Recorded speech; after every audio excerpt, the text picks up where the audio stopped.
বিএনপির চেয়ারপারসন বেগম খালেদা জিয়ার জরুরি কিছু শারীরিক পরীক্ষা নিরীক্ষার জন্য তার যে নিয়মিত স্বাস্থ্য পরীক্ষা করান রাজধানীর এভার কেয়ারে, কিন্তু এই মাত্র বেগম খালেদা জিয়া প্রবেশ করেছেন। তার গাড়িবহরটি আমি দেখানোর চেষ্টা করছি, ঠিক সেই গাড়িবহরের পিছনে আমরা আছি। তার যেটি জানানো হয়েছে, তার যে একটি মেডিকেল বোর্ড আছে, সেই মেডিকেল বোর্ডের সিদ্ধান্ত অনুযায়ী কিন্তু তার এই আজকে চিকিৎসা জরুরি পরীক্ষা নিরীক্ষা করানোর সিদ্ধান্ত, এবং সেই অনুযায়ী রাজধানীর এভার কেয়ার হাসপাতালে তিনি আসেন।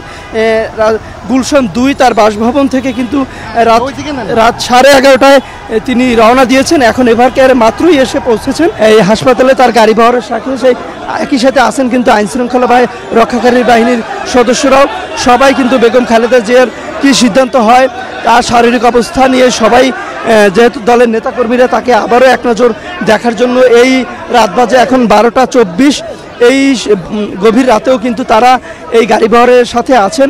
আমরা তার গাড়িবহরের সাথে আছি এবং তার যে ব্যক্তিগত চিকিৎসক ডাক্তার জাহিদ হোসেন বলছেন যে ডাক্তারদের পরামর্শ বা তার এখানে ডাক্তাররা দেখার পরে যে সিদ্ধান্ত দিবেন, যে যদি ভর্তির কোনো সিদ্ধান্ত দেন সেই সিদ্ধান্তটি হবে, সেই সিদ্ধান্ত অনুযায়ী কিন্তু তারা পরবর্তী ব্যবস্থাটি করবেন। অর্থাৎ যদি ভর্তি লাগে তাহলে হাসপাতালে ভর্তি করাবে।